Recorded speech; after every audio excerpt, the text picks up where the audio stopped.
कुछ गांव सिर्फ नक्शों में मौजूद होते हैं, लेकिन उनकी कहानियां हमेशा जिंदा रहती हैं। बनगांव ऐसा ही एक गांव है जिसका नाम लेने से भी लोग डरते हैं। जहां मौत दस्तक नहीं देती, वो सीधा अंदर आ जाती है। क्या तुम तैयार हो इस गांव के सबसे बड़े रहस्य से पर्दा उठाने के लिए? भारत के एक सुदूर गांव बनगांव की कहानी है यह। एक गांव जो मानो समय के साथ ठहर गया हो। वहां की हवाएं भी किसी रहस्य को दबी आवाज में फुसफुसाती हैं।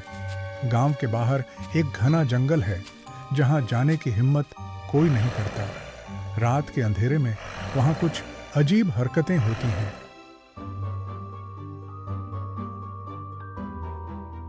गांव के ठीक बीचों बीच एक पुराना हवेली नुमा घर था।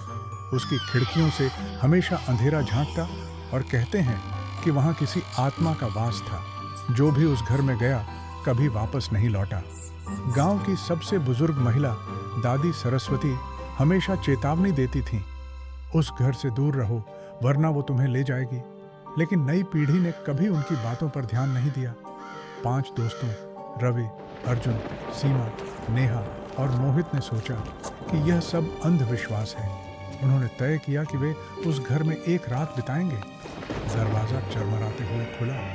अंदर घना अंधेरा था, जैसे सदियों से सूरज की किरणें वहां न पहुंची हों। एक अजीब सी गंध हवा में थी, जैसे सड़े हुए मांस की।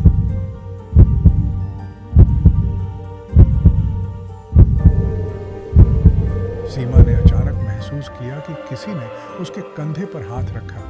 उसने मुड़कर देखा, लेकिन वहां कोई नहीं था। तभी एक धीमी खरखराती आवाज गूंजने लगी, तुम यहाँ नहीं होना चाहिए। कमरे की दीवारों पर परछाइयां चल रही थीं, जैसे किसी अदृश्य ताकत ने उन्हें जीवित कर दिया हो।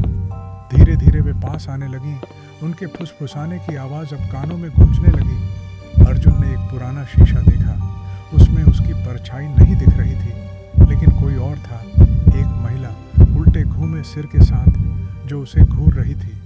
अचानक मोहित की चीखें गूंजने लगी। जब सबने मुड़कर देखा तो वह गायब था।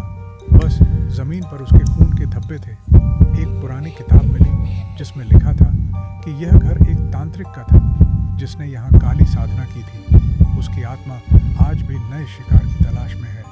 रवि और नेहा भागने की कोशिश करने लगे, लेकिन दरवाजे अपने आप बंद हो गए। तभी हवा में एक कर्कश हंसी गूंजी। सुबह होने पर गांव वालों ने देखा, वो पांचों कभी वापस नहीं आए। बस हवेली के दरवाजे पर ताजे खून के निशान थे। आज भी वहां जाने की हिम्मत कोई नहीं करता। अगर कभी तुम बनगांव जाओ तो उस हवेली से दूर रहना, क्योंकि जो अंदर गया वो फिर कभी वापस नहीं आया। क्या तुम्हें लगता है कि ये बस एक कहानी है, या हो सकता है ऐसा कोई गांव सच में मौजूद हो? अगर तुम्हें भी किसी शापित जगह के बारे में पता हो, हमें कमेंट में ज़रूर बताना। और हाँ, अगली बार जब कोई सुनसान हवेली दिखे तो अंदर जाने से पहले 2 बार सोच लेना।